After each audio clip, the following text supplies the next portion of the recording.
Isipin mo na nagbabasa ka ng isang lumang-lumang movie script. Alam mo yon, napanood mo na yung pelikula, alam mo na yung sikat na ending. Oo, kabisado mo na yung mangyayari. Exactly.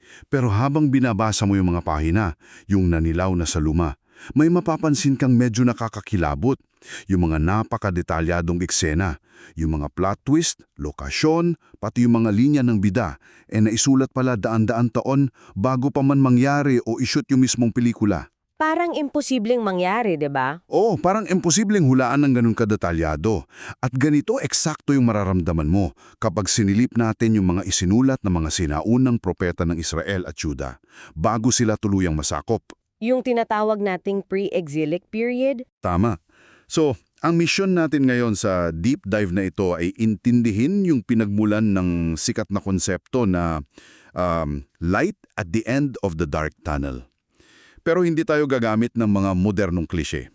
Titingnan natin ito sa konteksto ng literal na krisis, madugong digmaan at kawalan ng pag-asa. Dito kasi biglang nagsimulang mag-iwan ng mga nakakagulat at imposibleng hula ang mga propeta tungkol sa isang paparating na tagapagligtas. At may malaking shift dyan na madalas ma-overlook ng mga tao. Oo, yung pagbabago sa diskarte nila. Bakit ba biglang naisipan nilang isulat ang lahat ng ito? Kasi dati hindi naman sila ganyan, di ba? Hindi talaga. Kasi kung babalikan natin yung mas naunang kasaysayan ng mga propeta, tulad ni na Elijah at Elisha, wala tayong makikitang mga aklat na isinulat nila mismo. Puro oral tradition lang. Oo, oral tradition at direktang aksyon. Humaharap sila sa mga hari, nagsasalita on the spot, nagpapamalas ng himala doon mismo. Pero noong pumasok yung pre-exilic period kung saan unti-unti nang bumabagsak ang Israel at Juda dahil sa korupsyon. Dahil sa matinding idolatry na rin. Exactly. Nagpadala ang Diyos ng 16 na propeta. Kasama na rito sina Isaiah at Micah. At ang utos sa kanila hindi na lang basta magsalita. Kumuha kayo ng pergamino at isulat ninyo yung mga mensahe. I'm guessing this shift from speaking to writing has something to do with the audience. Parang kung paulit-ulit na nagre-rebelde yung mga tao at hindi na nakikinig kapag kinakausap mo ng harapan, yung pagsusulat ay parang paraan para i-bypass sila. Para kausapin ng mga susunod na henerasyon. Oo, para bang nagbabaon sila ng mga time capsules kasi alam nilang hindi makikinig yung mga tao ngayon. Magandang analogy yung time capsule kasi yung buong bigat ng mga isinusulat nila nakadesenyo talaga para sa isang malayong hinaharap na hindi na nila aabutin. Mamamatay na sila, hindi pa nangyayari? Oo, nakita kasi ng mga propetang ito na yung pagkawasak ng bansa nila ay hindi na mapipigilan. Darating yung malalaking imperyo, sasakupin sila. Kaya yung mga nakasulat na propesiya, nagsilbi yung prueba, isang matibay na dokumento. Na kapag nasa gitna na ng matinding kadiliman yung mga susunod na henerasyon, mababasa nila na, matagal na pala itong alam ng Diyos. Tama, na hindi nawala sa kontrol yung sitwasyon. Bahagi ito ng isang mas malaking plano na nakalatag na bago pa man mangyari yung gulo. Make sense? Kung ganun, ano ba yung mismong unang senyales na inilagay nila sa mga time capsule na ito? Kasi hindi naman sila nagsusulat in a vacuum, di ba? Habang nagsusulat sila gamit yung tinta sa balat ng hayop, may literal na banta ng digmaan sa labas ng mga pinto nila. Literal na kumakatok yung kalaban. Oo. Kaya iset natin yung eksena. Taong 734 BC, anong nangyayari dito? So noong 734 BC, ang kaharian ng Juda ay nasa ilalim ng matinding terror. At hindi ito simpleng usapang politikal lang. Ang imperyo ng Assyria ang itinuturing na pinakamalupit na puwersa sa buong rehiyon noon. Paanong malupit? Like normal na war casualties? Mas malala pa doon. Kilala sila sa malagim na pagpapahirap sa mga sinasakop nila. Pambabalat ng buhay. Grabe. Pagtusok sa mga bihag, tapos literal na pagsunog ng buong mga syudad. Wala silang sinasanto. Kaya siguro sobrang desperado ng mga tao. Sobra. Kaya dahil sa takot, nagkaisa yung hilagang kaharian ng Israel at yung kalapit nitong bansa na Syria. Gumawa sila ng alyansa laban sa Assyria at gusto nilang pilitin yung timog na kaharian ng Juda. Na pinamamunuan ni King Ahaz noong time na yon, tama? Oo, si King Ahaz, gusto nilang isali si Ahaz sa alyansa. Nang tumanggi siya, nagdesisyon yung Israel at Syria na atakihin yung mismong Juda. Wait, so ahataking nila yung kapwa nila para palitan si Ahas ng isang puppet king na susunod sa kanila? Exactly. Ganon kadesperado ang sitwasyon. Isipin mo yung bigat nun para kay Ahas at sa mga tao niya. 2 kalapit na bansa ang nagkaisa para wasakin yung kaharian mo habang may mas malaking halimaw yung Assyria na naghihintay lang lumamon sa inyong lahat. Nakaka-paralyze yung ganyang klasing takot. Pero tuso itong si King Ahas eh. Sa gitna ng pagkubkub na ito, nagpadala ang Diyos kay Propeta Isaiah para alukin si Ahas ng isang himala. Kahit anong senyales daw, di ba? Oo, kahit anong senyales na gusto niya, galing man sa pinakamalalim na ukay o sa pinakamataas na langit, ibibigay ng Diyos para patunayan na ililigtas sila at hindi matutuloy yung plano ng mga kalaban. Ang ganda ng offer, blank check. Blank check talaga. Ngunit nagmatigas si Ahas. Gumamit siya ng malalim na dahilan. Sabi niya, hindi ako hihingi at hindi ko susubukin ng Panginoon. Wow, pakinggan mo parang napakabanal, very pious. 'Di ba? Ang holy pakinggan, pero ang totoo, may lihim na siyang kasunduan. Plano pala niyang ibenta ang kalayaan ng Juda at magbayad ng malaking tribute sa Assyria para tulungan siya laban sa Israel at Syria. So ayaw niyang magtiwala sa Diyos kasi may sarili na siyang makamundong solusyon. Kunwari madasalin pero may hidden agenda. Totoo yan. Kasi if I'm the one offering a lifeline, tapos someone brushes me off with fake piety, I'm taking it off the table. Bahala siyang harapin yung mga Assyrian mag-isa. Iyan yung logical na reaksyon ng tao eh. Pero dito, nakakagulat yung tugon sa teksto. Imbes na bawiin yung tulong, tulungan ng nilampasan ni Propeta Isaiah si King Ahaz bilang individual. Binaypas siya. Oo, binaypas siya at ibinigay yung propesiya sa buong House of David o sa buong dinastya. Sabi sa Isaiah 7:13-14, ang Panginoon mismo ang magbibigay ng senyales. Isang dalaga ang magbubuntis at manganganak ng isang lalaki at tatawagin siyang Immanuel. Emmanuel, na ang ibig sabihin ay... Asama natin ang Diyos. Tama. Teka, dito madalas magkakabuhol-buhol yung mga interpretasyon kapag binabasa natin yung original na wika. Kasi kung babalikan natin yung mga linguistic sources, yung salitang ginamit para sa dalaga sa Hebrew text ay alma, di ba? Oo, Alma. At batay sa pag-aaral, ang alma ay nangangahulugan lamang ng isang young maiden o dalagang nasa tamang edad na para mag-asawa. Hindi nito direktang sinasabi na walang asawa o walang karanasan sa lalaki yung babae. Karaniwang dalaga, kumbaga. Oo. Kaya kung may isang normal na babaeng nanganak sa panahon ni Ahas, tapos pinangalanan itong Emmanuel bilang simbolo na hindi sila pababayaan ng Diyos, edi full-fledged na agad yung hula doon pa lang. Paano ito naging malaking misteryo na nagtuturo sa isang virgin birth daan-daang taon sa hinaharap? Magandang point yan. Ang salitang alma, kasi may likas na ambiguity o kalabuan sa paggamit nito noon. Totoo na maaari itong tumukoy sa karaniwang dalaga, pero ginamit din yan sa aklat ng Genesis para ilarawan si Rebecca bago siya mapang-asawa ni Isaac. Na isang malinaw na pagtukoy sa babaeng hindi pa nakakakilala ng lalaki. Exactly. Pero yung tunay na pagbabago sa pag-unawa ng mga tao ay nangyari ilang daang taon matapos yung panahon ni Ahaz. Noong humina na yung wikang Hebrew at naging Griego na yung pangunahing wika ng kalakalan. Yung panahon na ginawa yung Septuagint. Oo, yung Septuagint. Isinalin ng mga scholars na Hudyo ang kanilang mga sagradong teksto papunta sa Griego. At sa pagsasalin nila ng Isaiah 7.14, hindi nila ginamit yung salitang Griego para sa karaniwang dalaga lang. Ang pinili nilang salita ay Parthenos. Parthenos, na walang ibang ibig sabihin kundi isang literal na birhen. Literal na birhen, walang ibang meaning yon. So, nagkaroon ng parang linguistic crystallization. Nilinaw nila na hindi lang ito ordinaryong senyales na nangyari noong 744 BC, kundi isang himala na lampas sa natural na batas ng kalikasan. Totoo yan. Kasi wala namang sikat na haring na ipinanganak mula sa isang birhen noong panahon ni Ahaz na nagligtas sa Juda. Kaya dahil doon naging malinaw na yung Emmanuel na ito ay hindi simpleng sanggol sa nakaraan. Siya ay isang dakilang presensya na lilitaw mula sa linya ni David. para magdala ng tunay at huling kaligtasan. Ngayon, kung maghihintay ka ng isang dakilang tagapagligtas mula sa marangal at tanyag na linya ni Haring David, natural lang na sa capital city ka titingin, di ba? Siyempre, dun yung power eh. Ng mga propesiya ni Mika at Isaiah, biglang nag-iiba yung direksyon ng kamera. Umaalis ito sa Jerusalem. At nakaharap tayo sa isa sa mga pinakamalaking contrast sa mga propesiya.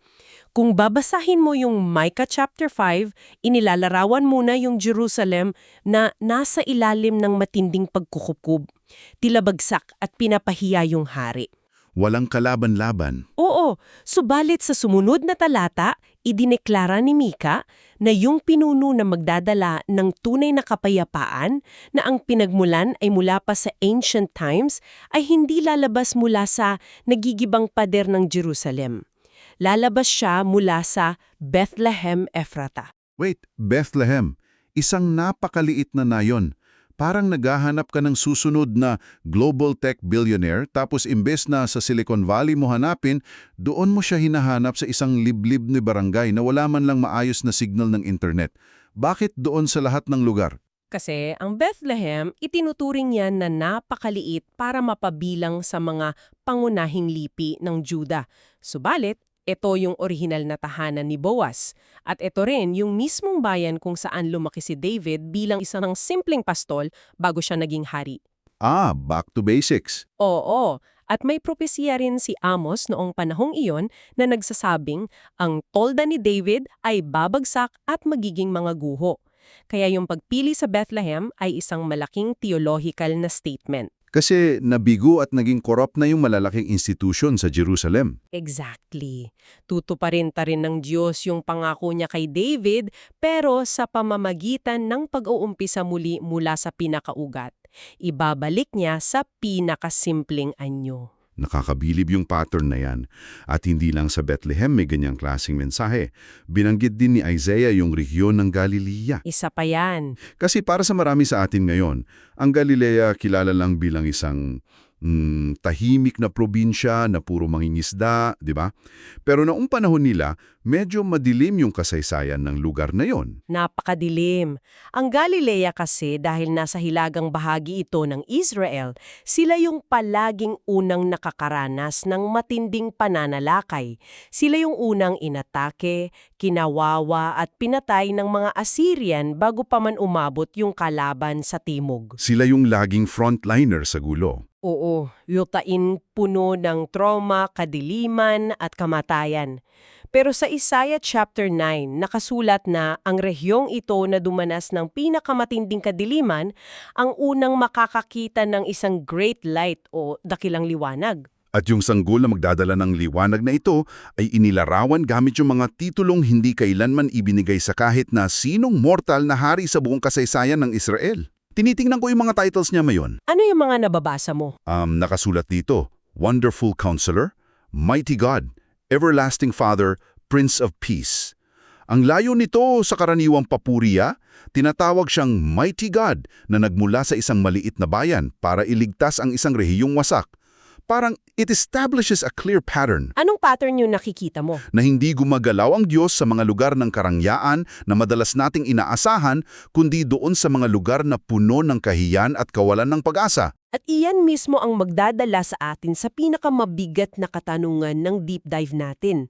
Paano ba gagamitin ng mighty God na ito yung kanyang walang hanggang kapangyarihan para magkaloob ng kapayapaan?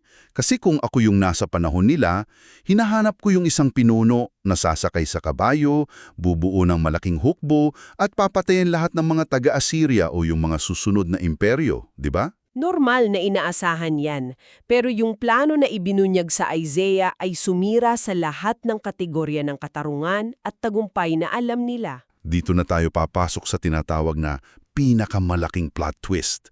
Yung Isaiah 52 at 53, ang tinatawag na suffering servant o ang nagdurusang lingkod. Kapag binabasa ko ito, hindi ko talagang makita yung imahe ng isang hari na may hawak na espada eh. Ibang-iba talaga. Ang nakikita ko ay isang bida na hinahayaan ng sarili niyang durugin ng kalaban. Nakasulat na siya ay itataas at dakilain ng lubusan, oo, pero yung daan papunta roon ay puno ng matinding kalupitan. Sinasabi kasi sa tekstong ito, yung fourth servant song, na ang lingkod ay dadaan sa pagdurusa kung saan masisira ang kanyang anyo. Halos hindi na daw makilalang tao. Siya ay itatakwil, kamumuhian, at hindi papansinin ng lipunan. Babaliwalain siya na parang isang taong may nakakahawang sakit na iniiwasan ng lahat. Oo, ganun kalala yung rejection. Ang tanong na laging lumalabas dito at feeling ko tatanungin din ito ng mga nakikinig sa atin, bakit? Kung inosante siya, kung siya yung mighty God, bakit siya magpapaubaya na maging isang ultimate scapegoat at bugbugin ng ganito katindi? The mechanism here doesn't seem to make sense. Hindi talaga? Nga, ito magkakaroon ng saysay kung titignan natin sa lente ng ordinaryong politika o logic. Kailangan nating intindihin yung ginamit na legal na termino sa Hebrew text. Idinidiin sa Isaiah 53 na inialay niya ang kanyang buhay bilang isang asham. Wait, ano yung asham? Iba ba yan sa normal na sakripisyo? Ibang-iba. Sa batas kasi ng lumang tipan, may mga sakripisyo para sa aksidenteng kasalanan, tulad ng paglilinis o yung tinatawag na sin offering. Ngunit ang asham ay isang guilt offering. Guilt offering. Paano siya nagkaiba sa sin offering? Nangangahulugan ipon na ginagawa ang sakripisyo para magbigay ng buong reparasyon o kabayaran sa mga kasalanang sinadya at sa tahasang pagrebelde laban sa kautusan. Kailangan itong lubusang masatisfy o mabayaran hindi lang yung pagkakamali kundi yung mismong hustisya. Napakagandang linawin yan. Kumbaga sa batas natin ngayon, kung sinira mo ng sadya yung sasakyan ng kapitbahay mo, hindi sapat yung simpleng sorry. Hindi pwede yung sorry lang. Yun yung sin offering. Yung asham, parang ito yung pagbili mo ng bagong sasakyan para sa kanya, pagbabayad ng abala, plus moral damages pa. Exactly. It's absolute full legal restitution. Pero ang nakakabaliw na bahagi dito, yung nagbabayad ng damages ay hindi yung mga taong nakasira.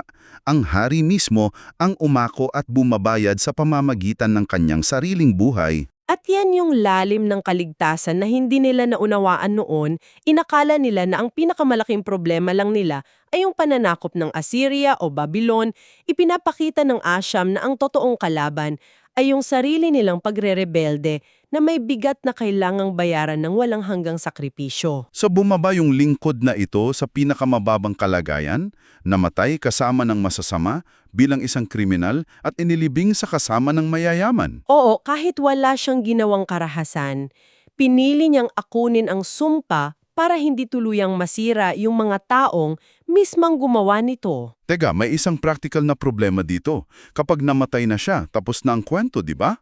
Paano niya itatayo yung malanghanggang kaharian na sinasabi dun sa mga naunang pahina kung nasa loob na siya ng libingan ng isang mayaman? Diyan nagkakaroon ng malinaw na pangako na bumabasag sa limitasyon ng kamatayan. Kasi kung babasahin natin yung verse 10 ng Isaiah 53 nakasaad na pagkatapos ialay ang kanyang kaluluwa bilang asham, makikita niya ang kanyang mga supling at pahahabain niya ang kanyang mga araw. Pahabain ng araw. Paano mangyayari yun kung patay na siya? Hindi ba? Ang isang patay ay hindi na pwedeng humaba ang mga araw maliban na lang kung siya ay mabubuhay muli. Ang muling pagkabuhay o resurrection ang mismong nagsisilbing makina ng hula. Wow! Ang kanyang pagdurusa ay hindi pagkatalo, kundi ang mismong sandata na sumira sa kapangyarihan ng kasalanan at yung pagkabuhay muli ang nagbigay daan sa tuluyan niyang paghari. Para makuha niya yung korona? Ngayon, gusto kong pansinin natin yung kabuuan ng mga pinag-usapan natin. Mula sa malabong hula ng isang birhen sa panahon ng politikal na krisis, tapos napunta sa isang nakalimutang bayan ng Bethlehem, hanggang sa isang nagdurusang lingkod na magbabayad ng buong utang ng hustisya. Nakikita mo yung connection. Oo. Bakit ba napakahalaga na maintindihan natin yung pagkakadugtong-dugtong ng mga detalyeng ito? Lalo na sa panahon natin ngayon. Mahalaga ito dahil malinaw na ipinapakita nito kung paano gumagalaw ang pag-asa sa gitna ng matinding krisis. Isipin mo, nung isinusulat ito, ang mga tao sa Juda ay naharap sa pagkawawasak ng lahat ng mahal nila sa buhay. Ang mga propesiya ay hindi nagbigay ng murang pangako na huwag kayong magalala, aayos din ang lahat bukas. hindi toxic positivity. Hindi talaga. Ipinakita ng Diyos na kahit gumuhonan yung buong lipunan nila, may nakalatag na isang master plan ng katubusan na napakalalim, napakadetalye at napakatibay na hindi kayang sirain ng anumang imperyo sa mundo. Ibig sabihin, kaya ikaw na nakikinig sa atin ngayon, kahit sa pinakamadilim na kabanata ng sarili mong buhay yung iyong personal na lagusan na tila walang katapusan, hindi gawa-gawa lang yung ideya ng liwanag sa dulo nito. May totoong plano. Oo, tinuturuan tayo ng mga hulang ito na ang tunay na kapangyarihan at malalim na pagbabago ay hindi nanggagaling sa ingay, dahas o sa mga mabilis na solusyon na palagi nating hinahanap sa modernong panahon, di ba? Madalas, nanggagaling ito sa matinding sakripisyo, sa pagpapakumbaba at sa isang planong inihanda bago ka pa man mapunta sa sitwasyong iyon. Katulad ng lumang movie script natin kanina, nakasulat na pala yung ending bago pa man magumpisa yung unang eksena ng krisis mo. Ang abuuan ng pre-exilic na mga hulang ito ay nagpapatunay na ang plano ng may kapal ay hindi madali, ngunit ito ay eksakto. Pinagsama niya ang hustisya at pag-ibig sa isang napakadetalyado at masakit na proseso, at walang anumang puwersa sa lupa ang makakapagpigil sa pag-usbong ng liwanag mula sa Galilea papunta sa buong mundo. Kaya habang tinatapas natin ang bahaging ito ng ating pagsusuri, may isang malalim na kaisipan akong gustong iwanan sa'yo para pag-isipan mo. Kung ang isang sakdal at inosenteng lingkod ay kinailangang dumaan sa ganoong kalupit na pagdurusa para makapagbigay ng buong kabayaan o reparasyon para sa mga kasalanang hindi naman niya ginawa, ano kaya ang ibig sabihin nito tungkol sa tunay na pamantayan ng katarungan at pag-ibig sa pananaw ng may kapal? Ito ay isang pamantayan na hanggang sa modernong lipunan natin kung saan napakabilis nating mang-cancel, husga at gumanti ay nananatiling imposibleng intindihin at higit sa lahat, imposibleng tapatan.